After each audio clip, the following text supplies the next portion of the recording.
नमस्कार।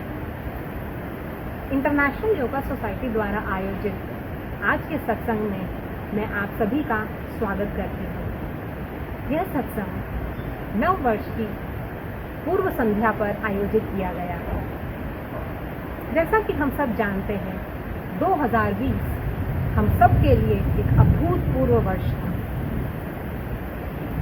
इस वर्ष में हमने सीखा कि कैसे हम एक दूसरे से अभिन्न रूप से जुड़े हुए हैं। हमारी की हुई हर एक अच्छी या बुरे कर्म सिर्फ हमें ही प्रभावित नहीं करते, बल्कि हमारे घर, हमारा परिवार, समाज, देश, पृथ्वी, पूरी प्रकृति इससे प्रभावित होती है। और हमने ये भी सीखा कि चाहे कितना भी हम भौतिक उन्नति कर लें, प्रकृति हमेशा हमसे बहुत आगे रहती है। यह वर्ष एक तरह से हमें झकझोरने वाला वर्ष था। यह वर्ष हमको इस पर मजबूर करता है कि हम इंट्रोस्पेक्ट करें, रिफ्लेक्ट करें, आत्मनिरीक्षण करें और ये सोचें कि हमें अपने में क्या बदलाव लाने होंगे ताकि आगे आने वाला नूतन वर्ष हम सब के लिए मंगलमय हो। इन्हीं शब्दों के साथ मैं इंटरनेशनल योगा सोसाइटी के अध्यक्ष स्वामी शशि भूषणानंद जी को अपना नव वर्ष संदेश सुनाने के लिए आमंत्रित करती हूँ। श्री स्वामी शशि भूषणानंद जी। ओम ब्रह्मानंदम परम सुखदम केवलम ज्ञानमूर्तिम द्वंद्वातीतम गगन सदृशम तत्वमस्यादि लक्ष्यम एकम नित्यं विमलमचलम सर्वधि साक्षिभूतम भावातीतम त्रिगुणरहितम सद्गुरुम तम नमामि सद्गुरु तम नमामि सद्गुरु तम नमामि। ओम शांति ही शांति ही शांति ही। आप सबों में विद्यमान परमात्मा को नमस्कार है। आज हम लोग नवीन वर्ष की शुभकामनाओं से संबंधित चर्चा करेंगे। नवीन वर्ष शुरू होने वाला है और हमें इस समय ये सोचना है कि इतने वर्ष बीत गए, एक अभी तुरंत वर्ष बीत गया, उसमें हमने क्या पाया, क्या खोया, और आने वाले समय में, आने वाले ये जो वर्ष जब आरंभ हो रहा है, इसमें हम अपने लिए क्या लक्ष्य निर्धारित करना चाह रहे हैं। अगर सजग होके जीवन नहीं जिएंगे तो जैसे अनंत काल बीत गया वैसे ही ये जीवन भी बीत जाएगा। जैसे असंख्य जन्म व्यतीत हो गए वैसे ही ये जन्म भी व्यतीत हो जाएगा। इसलिए अब जगने का समय आ गया है और इस समय अपने आप से प्रश्न पूछना है, क्या पाया, क्या खोया। आमतौर पर हम लोग बेहोशी में जीते हैं, बस जीते चले जाते हैं। दिन प्रतिदिन सुबह से रात तक उठते हैं, कुछ काम धंधा में लगते हैं, सो जाते हैं, फिर ऐसे ही अगले दिन में लग जाते हैं और ऐसे करके वर्ष दर वर्ष व्यतीत होते चले गए। आजीवन हम लोग तरह तरह के उद्योग में लगे रहते हैं, कुछ प्राप्त भी करते हैं, धन संपत्ति, पद प्रतिष्ठा, वैभव, लेकिन उसके बावजूद भी हम लोगों को आत्म तृप्ति नहीं होती। अपने आप से पूछना है कि जो समय, श्रम, शक्ति, साधन लगा करके हमने इस जीवन में अब तक प्राप्त किया है, क्या उससे तृप्ति मिल रही है? क्या हम पूर्ण संतुष्ट हो गए हैं? अगर ईमानदारी से हम इसका जवाब दें तो हम पाएंगे कि नहीं, शायद जो हम खोज रहे थे अब तक वो हमें नहीं मिला है। हम अभी भी अतृप्त हैं, प्यासे हैं, अपूर्ण हैं। और फिर हमारी दृष्टि किसी और लक्ष्य पर हो जाती है और हम उस तरफ दौड़ पड़ते हैं और उसको पाने के लिए प्रयास में लग जाते हैं। यही क्रम दिन प्रतिदिन, माह दर माह, वर्ष दर माह, वर्ष दर वर्ष और जन्म दर जन्म चलता रहता है। हर एक बार हम अपने आप को एक बार मृत्यु के हवाले कर देते हैं। उपनिषद में ऐसे लोगों के लिए एक शब्द आया है, आत्महनो जना। हम लोग आत्महंता हैं। मतलब हम लोग जो हैं आत्महत्या कर रहे हैं हर बार, आत्महत्या के पापी हैं। आत्महत्या के पापी का मतलब क्या है कि हम लोग जिस अतृप्ति में हम लोगों ने जन्म लिया, आजीवन अतृप्ति में रहे और अतृप्त होकर के मर गए, और अतृप्त होकर के मरने के कारण हमें पुनर्जन्म लेना पड़ा। और उस जन्म में भी यदि हम लोग इसी तरह से रहते रहे तो फिर अतृप्त रह जाएंगे, और फिर अतृप्ति के कारण हम फिर मृत्यु को प्राप्त करेंगे। तो इस मृत्यु को प्राप्त करने का कारण हम स्वयं हैं, क्योंकि हम अतृप्त होकर के मरे हैं। इसलिए तृप्ति करने के लिए प्रकृति हमें पुनः जन्म देती है। तो इस मृत्यु का कारण कौन हुआ? हम खुद हुए। इसीलिए आत्महनो जना, हम लोग आत्महंता हैं, ऐसा उपनिषद हम लोगों को कहता है। यदि हमने अतृप्ति से जन्म लेके अतृप्ति में मरते रहेंगे तो हम आत्महंता हैं।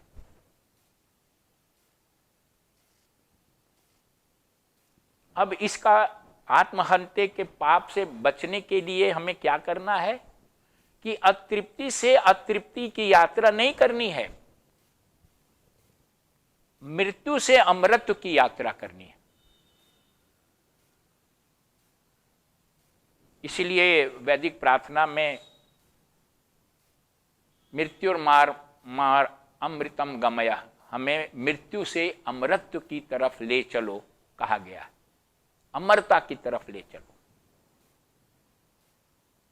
और इसके लिए तब फिर आपको जगना पड़ेगा। ये जो नया वर्ष है,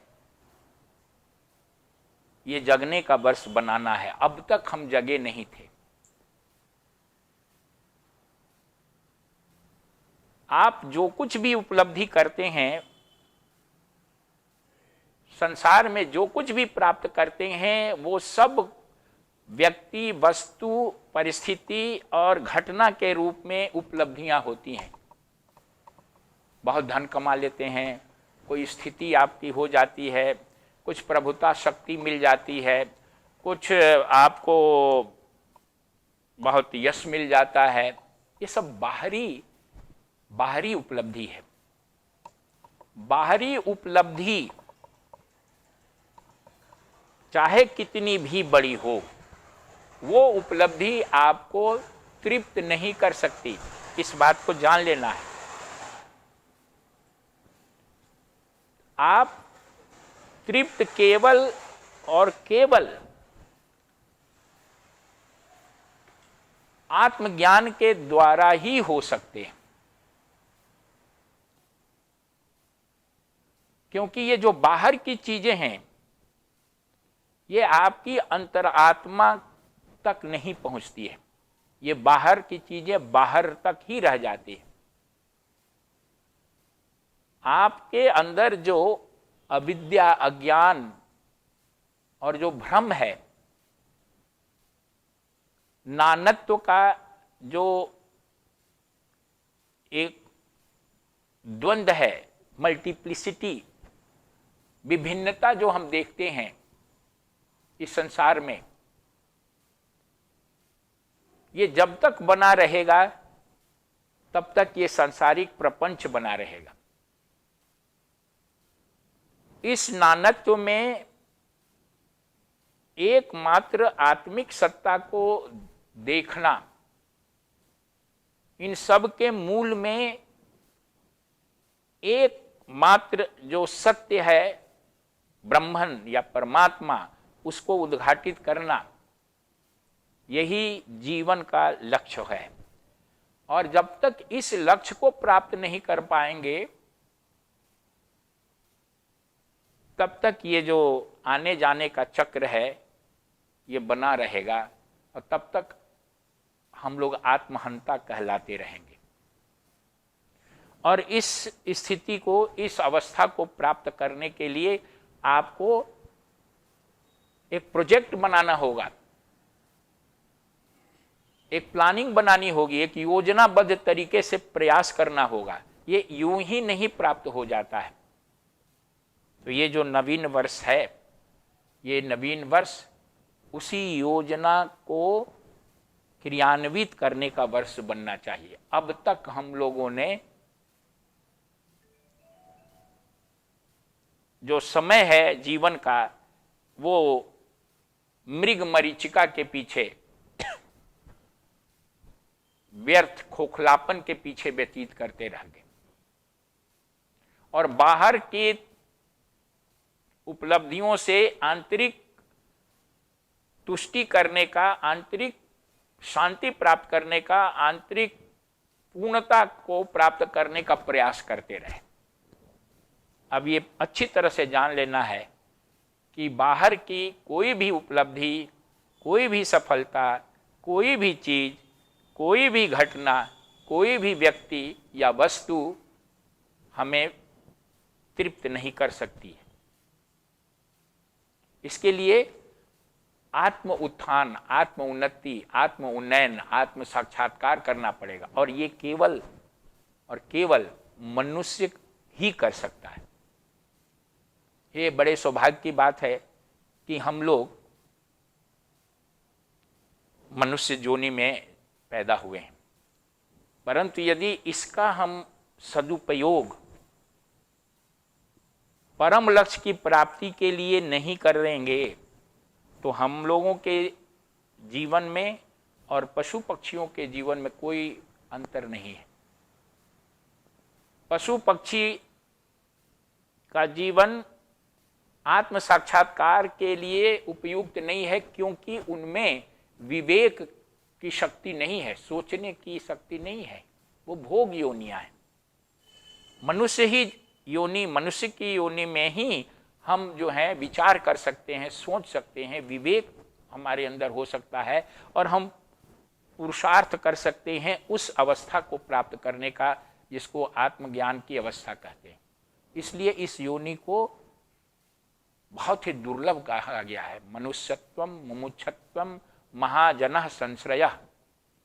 मनुष्य की योनि मिलना और उस योनि में मनुष्य की योनि प्राप्त करके आत्मज्ञान की इच्छा होना और आत्मज्ञान की इच्छा के साथ साथ उस आत्मज्ञान कराने वाले किसी संत, महात्मा, गुरु या श्रेष्ठ जन से संबंध स्थापित होना यानी संपर्क होना, ये तीन सबसे बड़ी महान उपलब्धि है और ये हम सबों को प्राप्त है। इसलिए इस जीवन को उसके लिए उपयोग करना है, इसके लिए जगना है और इस चीज के लिए अब से हमें प्रयास करना शुरू कर देना है। वो कैसे हो, इसके लिए कुछ व्यवहारिक बातों को आपके जीवन में जानना आवश्यक है। व्यवहारिक रूप से क्या करना चाहिए, इसके लिए कहीं आपको अपने जीवन में बदलाव करने की जरूरत नहीं है, घर छोड़ने की जरूरत नहीं है, काम छोड़ने की जरूरत नहीं है, कहीं जाने की जरूरत नहीं है। आप जहां हैं, जैसे हैं, जिस परिस्थिति में हैं, उसी जगह केवल जागरूक होने की जरूरत है। अपने आप को अवेयर करने की जरूरत है। सबसे पहले तो एक दृढ़ इच्छा की जरूरत है कि ये जीवन मेरा अंतिम जीवन होगा। मैं अब एक ऐसा व्रत धारण करना है कि मैं इसी जीवन में आत्मज्ञान प्राप्त करूंगा। आत्म साक्षात्कार हमें करना है, इसी जीवन में ही अपने लक्ष्य को प्राप्त करना है। ये पहली दृढ़ एक इच्छा शक्ति, एक व्रत धारण करना है। और इस दृढ़ इच्छा शक्ति के बाद अपने आप को किसी महापुरुष के संसर्ग में लाना है, संत, महात्मा, गुरु या ऐसा व्यक्ति जो इस मार्ग पर आपका मार्गदर्शन कर सके। उसके साथ सानिध्य स्थापित करना है, उसके मार्गदर्शन में अपने जीवन को परिवर्तित करने का प्रयास करना है। जैसा मैंने पहले ही कहा कि इस लक्ष्य को पाने के लिए आपको योजना बनानी पड़ेगी। ये ऐसा नहीं है कि बस यूं ही मिल जाएगा, इसके लिए प्रयास करना पड़ेगा योजनाबद्ध, बुद्धिमत्ता पूर्वक ढंग से। व्यवहारिक रूप में हमें यह करना है कि अब तक जो हमारी दिशा बहिर्मुख थी उसको अंतर्मुख करना है। हम जीते रहे, बाहर का जीवन जीते रहे, अब इसको अंतर्मुख मतलब आपके आंतरिक जीवन में उन्नति होनी चाहिए। बाह्य जीवन की उन्नति एक साधन के लिए आवश्यक है, भोजन, वस्त्र, आवास होना चाहिए। उसके लिए जो प्रयास है वो जरूर करिए, लेकिन मुख्य प्रयास अपने आंतरिक जीवन की उन्नति के लिए करना है, आत्मोत्थान के लिए करना है।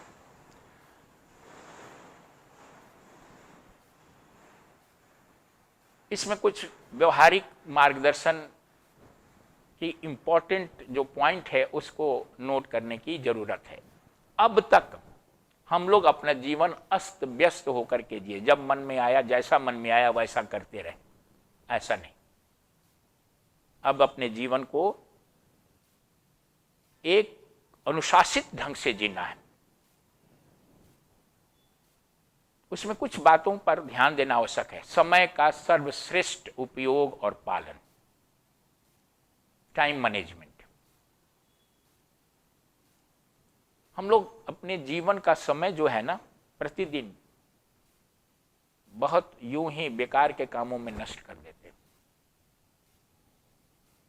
और ये देखते देखते ये जीवन ही सारा नष्ट हो जाता है। बहुत ही कम समय में हम लोग सृजनात्मक काम करते हैं, अधिकांश समय व्यर्थ के काम, व्यर्थ की गपबाजी, व्यर्थ में घूमना टहलना, या जड़ता में, आलस्य में, सोने में अधिक से अधिक हम समय को बर्बाद कर देते हैं। अपने एक एक पल का, बहुत ये पल बहुमूल्य है, जो पल व्यतीत हो गया उसे आप पुनः प्राप्त नहीं कर सकते। और कितना कम समय है किसके पास ये भी हम लोग नहीं जानते हैं। इसलिए जो समय है उसका सर्वश्रेष्ठ उपयोग होना चाहिए। इसलिए अपने जीवन में पंक्चुअलिटी लाइए।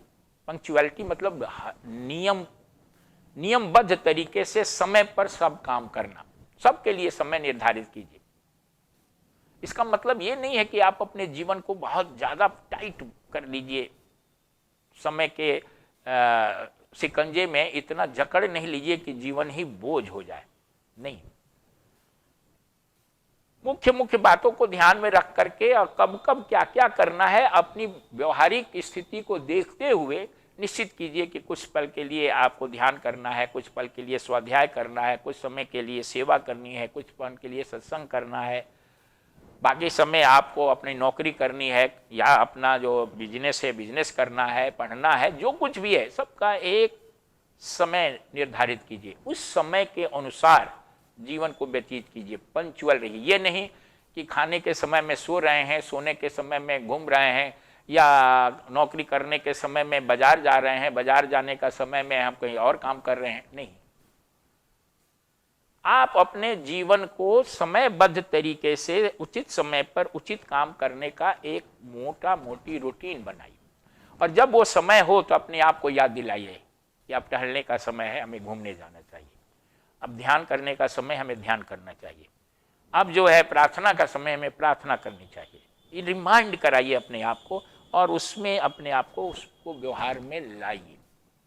तो पंक्चुअलिटी यानी समयबद्ध तरीके से जीवन जीना, और इस जीवन जीने में सब चीज का मध्यम मार्ग का अनुसरण करना है। ये नहीं कि कभी 4 घंटा तक ध्यान कर लिया, कभी कुछ भी नहीं किया, 10 मिनट का भी ध्यान नहीं किया, कभी खूब स्वाध्याय कर लिया, एक बार बैठे तो हाँ नहीं हम पूरा किताब ही पढ़ के उठेंगे, ऐसा नहीं करना है। आप निश्चित कीजिए कि आपको आधे घंटे 1 घंटे ये समय है हमें ये काम करने का, और उस समय में उसको कीजिए।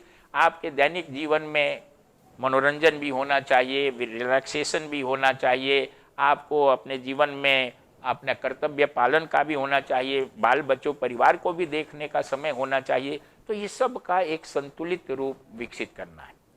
दूसरा,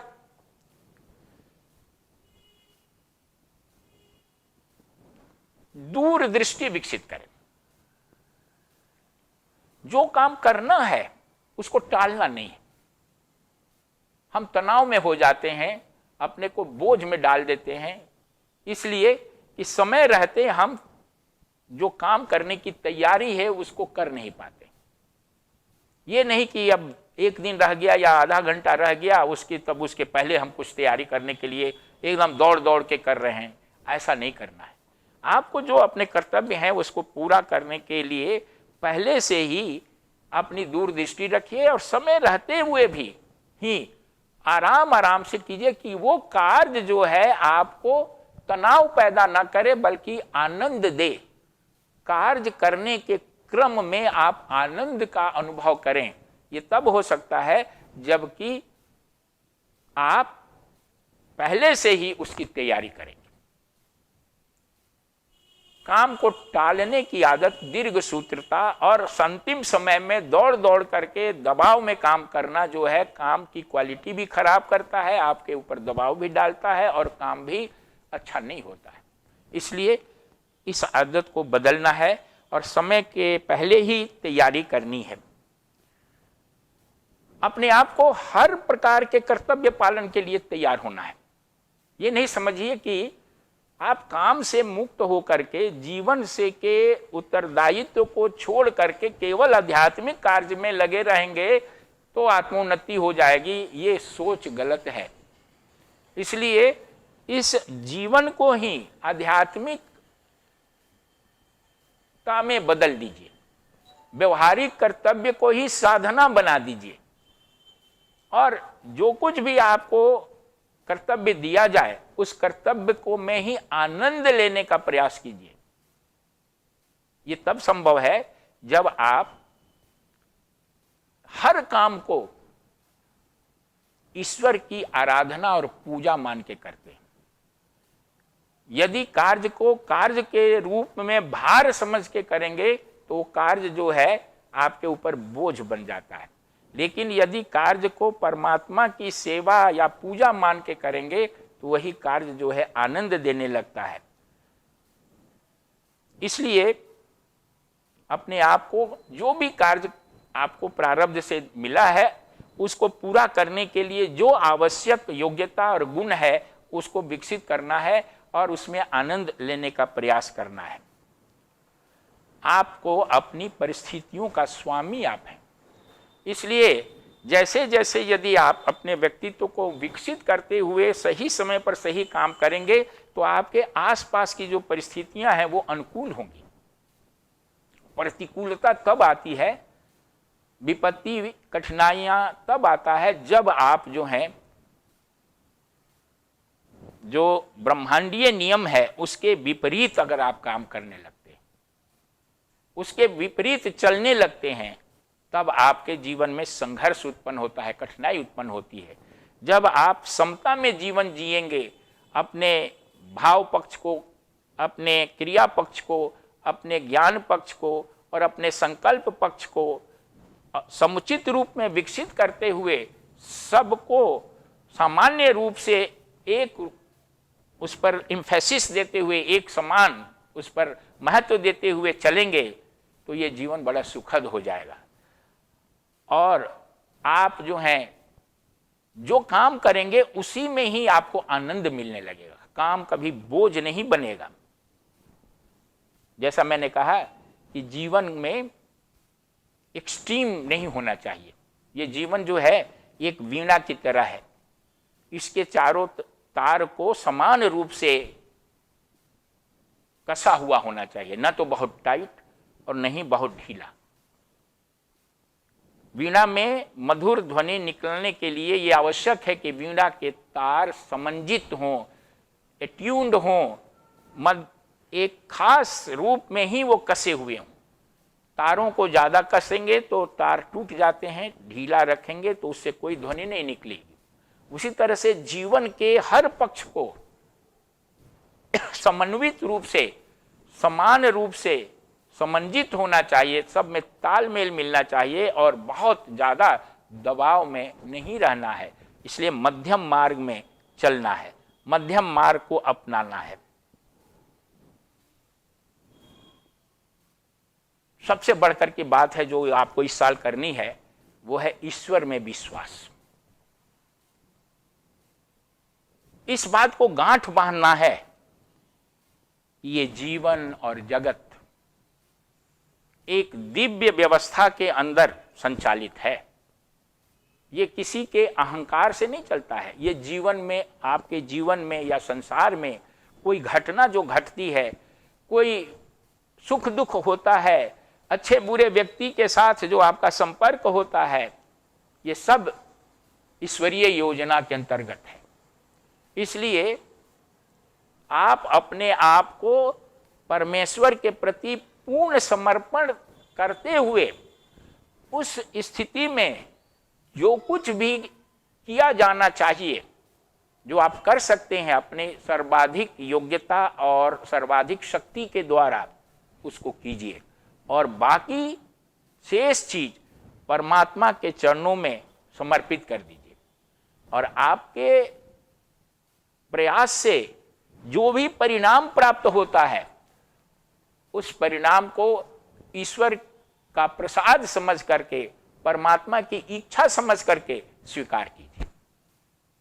यदि आप अपनी इच्छा के अनुसार संसार को चलाने का प्रयास करेंगे, संसार के परिस्थितियों को कंट्रोल करने का प्रयास करेंगे, लोगों को अपने अनुसार चलाने की कोशिश करेंगे, तो उसमें आप सफल नहीं हो सकते। इसलिए अपने आप को अपने कर्तव्य कर्म तक ही सीमित रखते हुए कि कर्तव्य करना भर मेरा अधिकार है और परिणाम परमात्मा के हाथ में है, तो परमात्मा के हाथ में अपने आप को छोड़ते हुए अपने को अपना पुरुषार्थ बनाए रखिए। तब आपका जीवन जो है सहज स्वाभाविक ढंग से चलता रहेगा।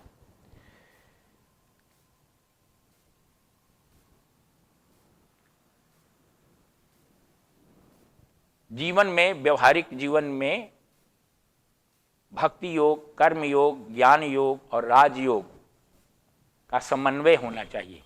इस साल आप ये व्रत लें कि प्रतिदिन कुछ समय के लिए आसन प्राणायाम करेंगे, कुछ समय के लिए ध्यान प्रार्थना करेंगे, कुछ समय के लिए सत्संग स्वाध्याय करेंगे, कुछ समय के लिए सेवा कार्य करेंगे और ईश्वर का कर्तव्य समझ करके अपना जो व्यवहारिक जीवन के कार्य हैं उसको कर्म योग की भावना से करेंगे।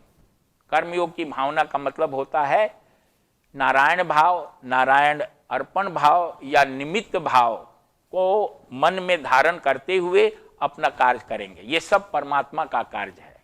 नारायण भाव या मैं ईश्वर के हाथों में एक उपकरण हूं, परमात्मा ही सारे कार्य कर रहे हैं, ये निमित्त भाव है। और मेरा कर्तव्य केवल कार्य करने तक है, परिणाम परमात्मा के हाथ में है, ये मैं कार्य करके प्रसाद की तौर पर ये कार्य परमात्मा के चरणों में अर्पित करता हूं, ये नारायण अर्पण भाव है। तो इनमें से कोई एक भाव को प्रश्रय देते हुए अपने दैनिक जीवन का आप कर्तव्यों का पालन करें। दैनिक जीवन का आरंभ प्रार्थना के साथ करनी है। दैनिक जीवन के जो कर्तव्य कर्म है उसको कर्म योग के भावना के साथ करनी है। दैनिक जीवन के कर्तव्य को करते हुए भी ईश्वर का स्मरण रखना है। बीच बीच में ये महसूस करना है कि मैं परमात्मा के गोद में हूं, पूरी तौर से परमात्मा से सुरक्षित हूं, परमेश्वर हमें अपनी कृपा प्रदान कर रहा है, उसको याद करना है। और अंत में रात्रि में सोते समय फिर ईश्वर को स्मरण करते हुए रात्रि विश्राम करनी है। इस भाव से यदि आप सुबह से रात तक का कार्य करेंगे तो आपका जीवन जो है योगमय हो जाएगा। और ये योगमय जीवन जब हो जाएगा तो आप स्वतः ही चिंतनशील हो जाएंगे। मैं कौन हूं, कहां से आया हूं, मेरे जीवन का उद्देश्य क्या है, क्या मैं जिस उद्देश्य से मैंने जन्म लिया उसकी पूर्ति हो रही है। इन सारे प्रश्नों को कभी कभी 24 घंटे में 1-2 बार स्मरण कीजिए और उसका उत्तर अपने आप से देने का कोशिश कीजिए। जब आप संपूर्ण योग की भावना से जीवन व्यतीत करेंगे तो आपके अंदर से ही इनका उत्तर मिलेगा और आपको अपनी चेतना से ही मार्गदर्शन मिलेगा। आपके अंदर परमात्मा विद्यमान है। जब आप शुभ, सात्विक और योगमय जीवन जिएंगे तो आपके अंदर का मल विकार कम होगा और आप ब्रह्मांडीय जो सत्ता है परमात्मा, उसके साथ अपनी आत्मा को जोड़ लेंगे। तब आपको रहस्यमय ढंग से आपकी चेतना के माध्यम से आपको क्या करना है, क्या नहीं करना है, किधर चलना है, इन सब का निर्देशन स्वतः प्राप्त होगा। आपके अंदर जो ब्रह्मांडीय गुरु हैं ईश्वर के रूप में, वो हमेशा आपके अंदर हैं। इसको आप करके देखिए। ये वर्ष जो है नूतन वर्ष इसी को करने के लिए है। और जब आप करेंगे इस प्रकार से अपने जीवन को अगर आप परिवर्तित करेंगे तो ये जीवन जो है आपका एक फुलवारी की तरह हो जाएगा। इसमें जो विभिन्न प्रकार की परिस्थितियां हैं वो विभिन्न प्रकार के पुष्प हो जाएंगे। ये विभिन्न प्रकार का जो अनुभव है वो ईश्वरीय लीला बन जाएगी और आपके इर्द गिर्द जो लोग हैं वो परमात्मा के प्रतिबिंब हो जाएंगे और आपको जो जीवन में जो कार्य करने को प्रारब्ध से मिला है वही आपकी साधना हो जाएगी। इसलिए इस जन्म को, इस वर्ष को आपको गत्यात्मक योगी बनने का वर्ष बनाइए। अब तक आपने बेहोशी में या उपेक्षा में या अज्ञान में अपने जीवन को व्यतीत किया है, लेकिन अब जगना है, अब चलना है और अपने परम लक्ष्य को जिसको मैंने बताया, आत्म साक्षात्कार या ईश्वर साक्षात्कार, निर्वाण या मुक्ति जिसे कहते हैं, उसको प्राप्त करना है। और इसके प्राप्ति की ओर यदि आप एक कदम भी आगे बढ़ेंगे तो आप पाएंगे कि आपके चतुर्दिक संसार जो है वो सब बदल गया। जो प्रतिकूलताएं थी वो अनुकूल होने लगेंगी, जो विषमताएं थी वो समाप्त होने लगेंगी, जो विपरीत स्वभाव के लोग थे वो आपके अनुकूल हो जाएंगे और आपका जो जीवन है वो एक उत्सव हो जाएगा। आप जो हैं हर पल हर क्षण आनंद का अनुभव करेंगे। इन्हीं शब्दों के साथ आप सबों को नवीन वर्ष की शुभकामना देते हुए परमात्मा से यही प्रार्थना करते हैं कि आप इस वर्ष को आध्यात्मिक जागरण का वर्ष बनाएं और इसी जीवन में आत्मज्ञान के परम लक्ष्य को प्राप्त करें। ओम पूर्णमदः पूर्णमिदं पूर्णात् पूर्णमुदच्यते पूर्णस्य पूर्णमादाय पूर्णमेवावशिष्यते। ओम शांति शांति शांति। हरिओम। अभी आपने स्वामी शशि भूषणानंद जी से नववर्ष संदेश सुना। आशा है आप उनकी बताई हुई बातों को अपने जीवन में अमल में लाने का प्रयास करेंगे और नव वर्ष को अपने और अपने परिवार के लिए मंगलमय बनाएंगे। हमारी ईश्वर से प्रार्थना है कि वो आपको सुख, शांति, समृद्धि, स्वास्थ्य प्रदान करे और 2021 आपके जीवन में आशा की नई किरण लेके आए। इन्हीं शब्दों के साथ हम इस सत्संग का यही समापन करते हैं। हरि ओम तत्सत।